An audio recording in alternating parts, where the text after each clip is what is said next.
1,500 feet is with the portico. This is the addition that went on in the late 1920s. And the addition is actually larger than the original hotel. There are 412 rooms and 52 suites at the Empress. It is a 5-star hotel, so she is kind of spendy. The rooms would probably start at around $300 a night. And I was talking to a young man a week ago. He was here for a couple of nights on an anniversary, and they thought they'd get a nice room. It wasn't a suite.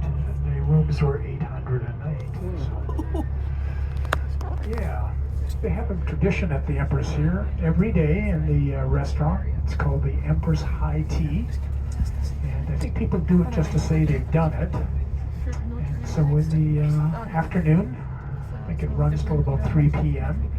For 120 Canadian dollars, a couple can have all the tea they can drink, all the fancy sandwiches they can eat, and all the pastries they can eat. I think for 120 bucks, yeah, you should be allowed to eat as much as you can, but I don't think they allow doggy bags. People on the right-hand side of the bus can notice the bicycle lanes to our right, separated with a concrete curb from the vehicle traffic here. Victoria is a very bicycle-friendly city, primarily because our very mild climate permits cyclists to ride year-round.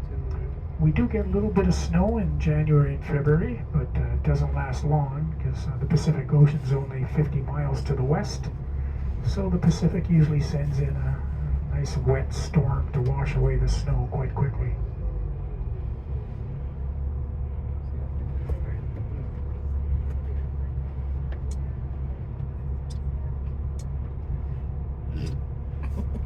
Good.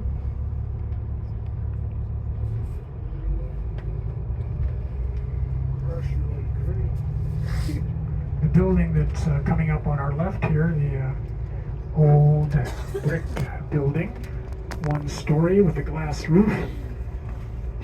That is Victoria's original indoor swimming pool, very first indoor swimming pool. It was built in 1925 and it was a salt water pool. So that played havoc with the plumbing. And every 20 years they were replacing the plumbing. After the second set rotted out, they decided to fill in the pool and they just made it into a botanical garden. And that's why it's called Crystal Garden now. It used to be called Crystal Pool at one time. And once they were finished with the botanical garden, it's now just part of the convention center. The old spaghetti factory on the right there, that's a restaurant that's been there for decades. Serve really good food, despite the fact that they serve old spaghetti.